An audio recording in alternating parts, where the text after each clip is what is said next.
Hello, everyone. Hope you are doing well. So, here we have another passage, and the directions for questions is what? Answer the following questions based on the information given below. Well, let's move to the text. So, the text points out here by land, they are not making it anymore.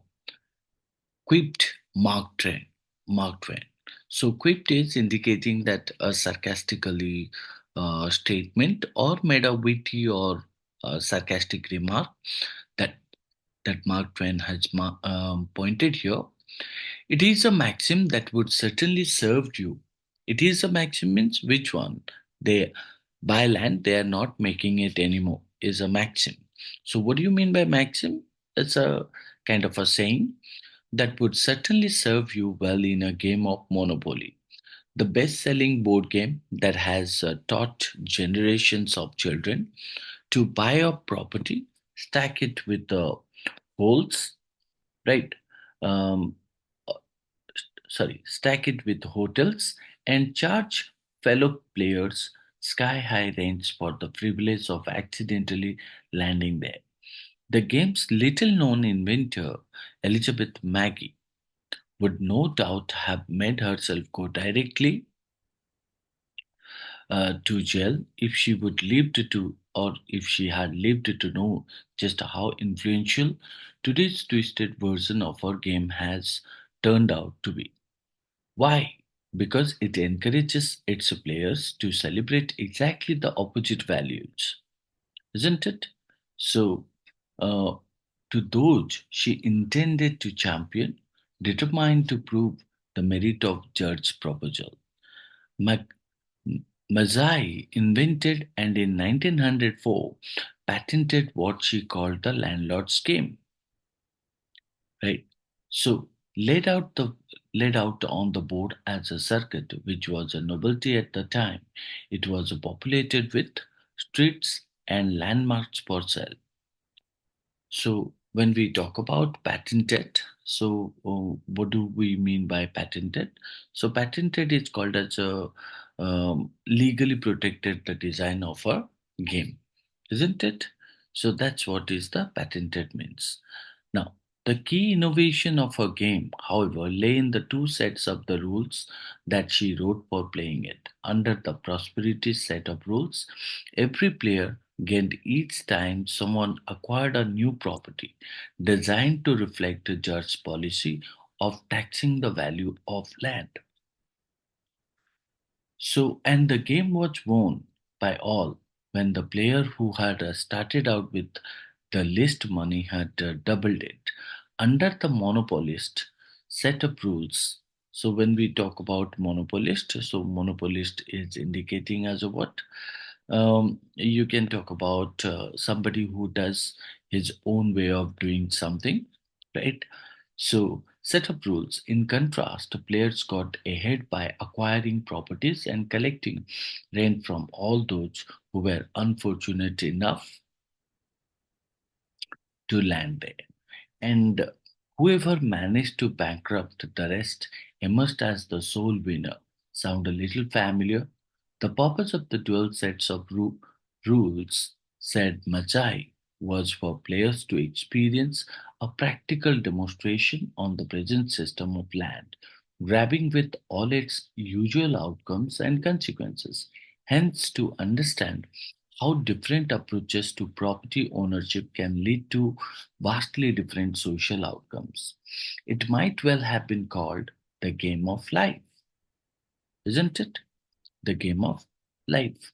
So, remarked Magi, as it contains all the elements of success and failure in the real world, and the object is the same as the human race in general seems to have the accumulation of wealth.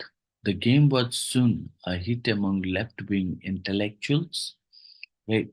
So, on college campuses, including the Wharton School, Harvard, and Columbia, and among Quaker communities, some of which modified the rules and redrew the board with street names from Atlantic City. Among the players of its Quaker adaptation was an unemployed man called Charles Darrow. right?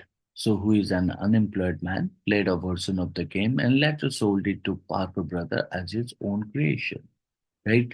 So, once the game's true origin came to light, what happened? Parker Brothers bought up Magi patent, but then relaunched the board game simply as Monopoly and provided the eager public with just one set of rules, isn't it? So those that celebrate the trump of one overall, worse they marked it along with the claim that the game's inventor was Darrow, who they said had dreamed it up in the 1930s, sold it to Parker Brothers and become a millionaire. Right? It was a rags to riches fabrication that ironically exemplified monopoly's implicit values: chase wealth and crush your opponents if you want to come out on top. Right? Now, so as we have understood the text, so this text can be segregated into five paragraphs. And if you look into it, the passage opens with a what? Quote of Mark Twain, right? So by land, they are not making it anymore, which humorously suggests that land is valuable because it is, you can say, finite or limited, isn't it? So the author relates this out to the popular board games Monopoly, right? Which teaches players to buy property, build on it, and charge high rents, right? So then after you would find out also, however, the original creator of the game, Elizabeth Mazzai, right? So Elizabeth Mazzai, so would have been horrified to see what the game has become, as it promotes values opposite to those she intended, right?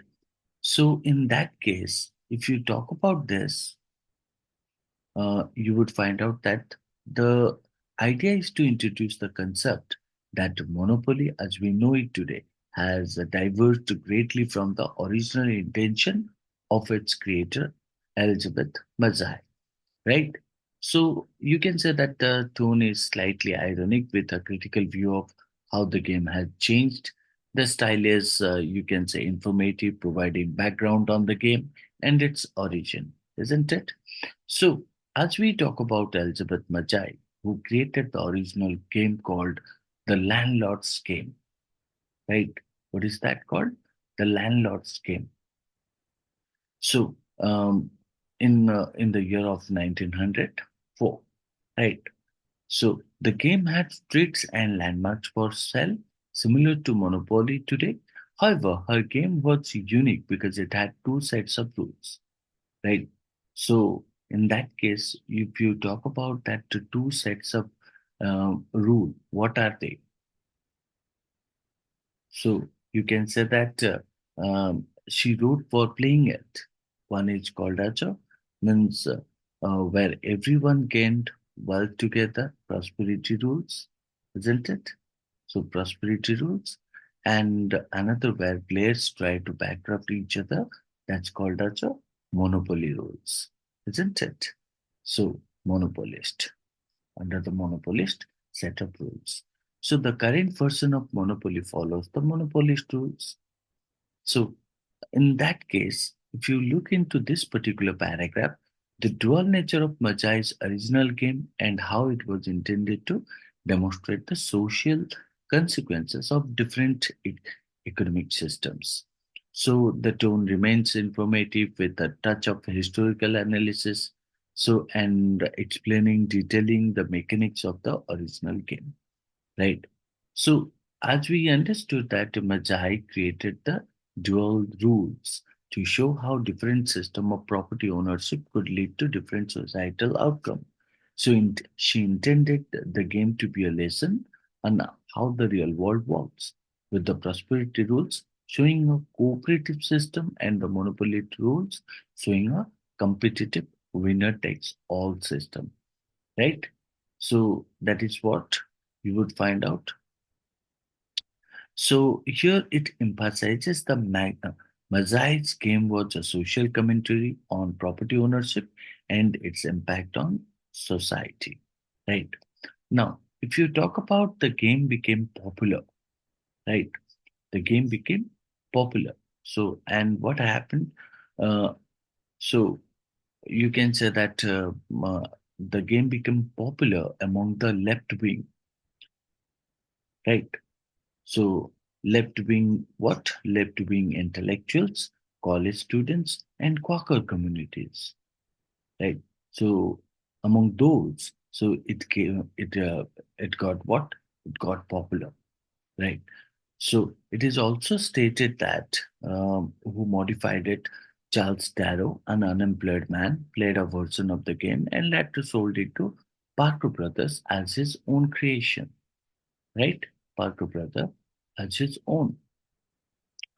So we also talk about that the paragraph here discusses the game spread and was finally commercialized by someone other than its original creator. So it is nothing but indicating the factual idea. The factual idea, okay. Um, so, and it is also said that um, when we talk about left-wing intellectuals, so who they are actually. Now, they are the people with the political views that support social equality and often challenge the traditional power structure. And when we talk about um, the Quaker, right?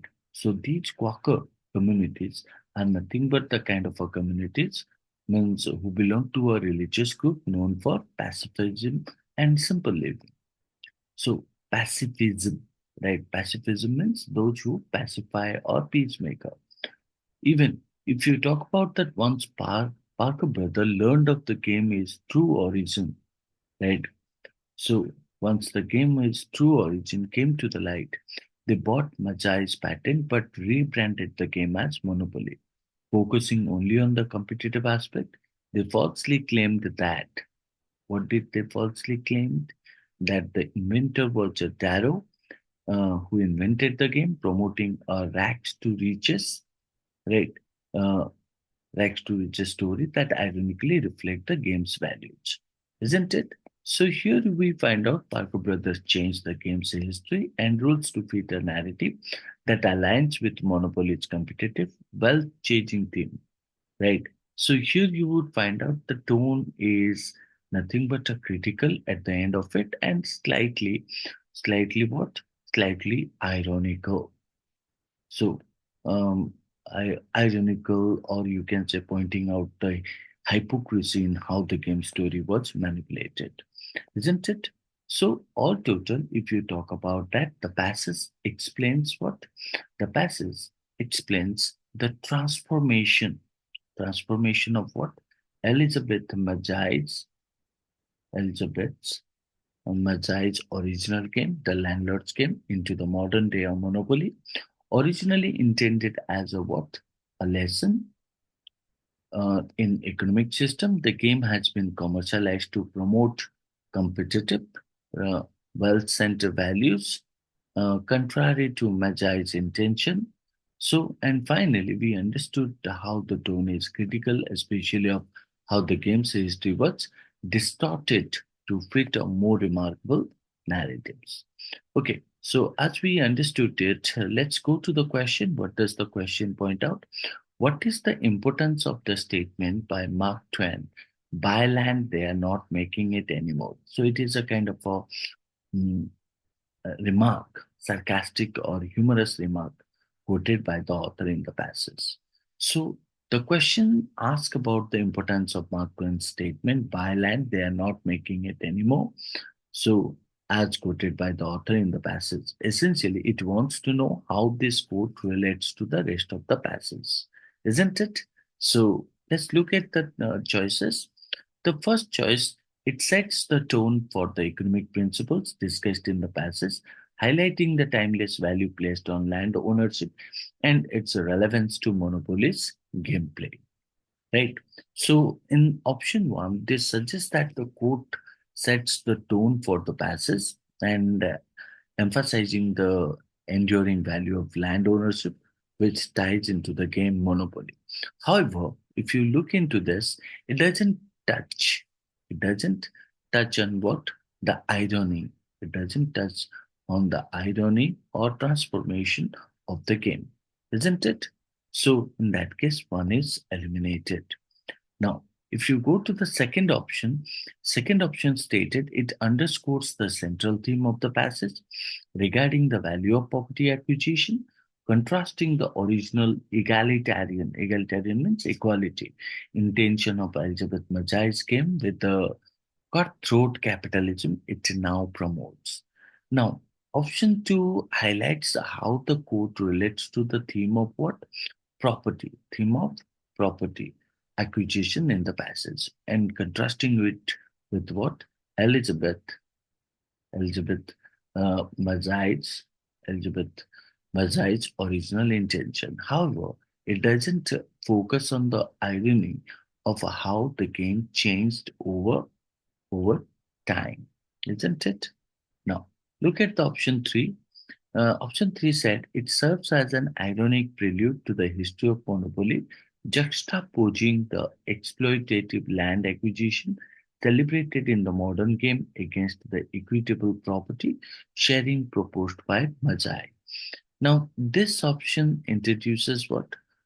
Some some irony, suggesting that the court contrasts the exploitative nature of modern monopoly with the fairer property sharing originally proposed by Majai. But at the same time, it doesn't fully capture fully capture the transformative of the game, right? So hence option 2 and 3 are eliminated. 4. It foreshadowed the transformation of Mazai's game from a critic of land monopolies into a tool that encourages the very behavior it was meant to criticize. Now, this points out that the quote is nothing but ironic. Ironic. So, and also not only ironic and also foreshadow foreshadows the change in Majai's came from critiquing land monopolies to promoting them. It highlights how the game evolved into what? Evolved into something opposite to what Majai intended. So, in total, if you look into that, option 4 is the correct answer because it best captures the irony and the transformation discussed in the passage. The quote by Mark Twain is used to set up the discussion on how Elizabeth Mackay's original game, which was meant to criticize whom land monopolies, land monopolies, was eventually turned into Monopoly, a game that encourages the very behavior it was meant to oppose. The other options either miss the uh, irony, it is missing the irony or don't fully address how the game's purpose was reversed over time. Reversed over time, right? So hence we can consider option 4 would be the correct answer, that importance of the statement which is made by Mark Twain. Hope you understood this. That's all. Thank you.